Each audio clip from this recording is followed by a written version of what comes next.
राजवीर एक छोटे से गांव में रहने वाला लड़का था जिसके सपने बहुत बड़े थे, लेकिन उसकी जिंदगी संघर्ष से भरी थी। उसका परिवार बहुत गरीब था। पिता एक किसान थे और माँ घरों में काम करके किसी तरह घर चलाती थीं। राजवीर का सपना था कि वह एक बड़ा बिजनेसमैन बने, लेकिन गांव में न तो सही शिक्षा थी न ही कोई अवसर। लोग उसे ताने मारते, गरीब का बेटा कभी अमीर नहीं बन सकता। लेकिन वह चुपचाप मेहनत करता रहा। पहला संघर्ष राजवीर के पास कॉलेज जाने के पैसे नहीं थे, लेकिन उसने हार नहीं मानी। उसने खेतों में काम किया, मजदूरी की और किसी तरह पैसे इकट्ठे करके शहर में पढ़ाई करने पहुंचा। लेकिन शहर में हालात और ख़राब थे।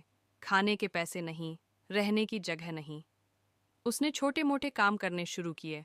चाय की दुकान पर बर्तन धोए, होटलों में वेटर का काम किया और रात में स्ट्रीट लाइट के नीचे पढ़ाई की। जब दोस्त पार्टी कर रहे होते वह किताबों में खोया रहता। पहला मौका एक दिन उसने एक कॉलेज में एक बिजनेस कंपटीशन के बारे में सुना। विजेता को स्कॉलरशिप मिलने वाली थी। यह उसके लिए आखिरी मौका था। लेकिन दिक्कत ये थी कि उसके पास न तो कोई लैपटॉप था, न ही अच्छी अंग्रेजी आती थी। राजवीर ने दिन रात मेहनत की, लाइब्रेरी में जाकर किताबें पढ़ीं, लोगों से मदद मांगी और अपने आइडिया को परफेक्ट बनाया। जब प्रतियोगिता का दिन आया तो बड़े बड़े अमीर लड़कों के बीच वह सबसे गरीब दिख रहा था, लेकिन उसके विचार सबसे अनोखे थे। जीत और नई मुश्किलें उसका आइडिया जीत गया। उसे स्कॉलरशिप मिल गई और एक बड़ी कंपनी में इंटर्नशिप का मौका भी। लेकिन सफलता इतनी आसान नहीं थी। ऑफिस में लोग उसकी गरीबी का मजाक उड़ाते। उसे अंग्रेजी में दिक्कत होती थी, लोग उसे अनपढ़ समझते। लेकिन राजवीर रुका नहीं।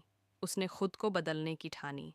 वह रोज़ ऑफिस के बाद देर रात तक अंग्रेजी सीखता, बिजनेस के बारे में पढ़ता और खुद को बेहतर बनाता गया। आखिरी मोट सालों की मेहनत के बाद उसने अपनी खुद की कंपनी शुरू की। वह वही काम करने लगा जो बड़े बड़े बिजनेसमैन करते थे, लेकिन ज़मीन से जुड़े रहकर। धीरे धीरे उसकी कंपनी सफलता की ऊंचाइयों पर पहुंची। जिस ऑफिस में उसे चपरासी समझा जाता था, वहीं वह एक दिन मालिक बनकर लौटा।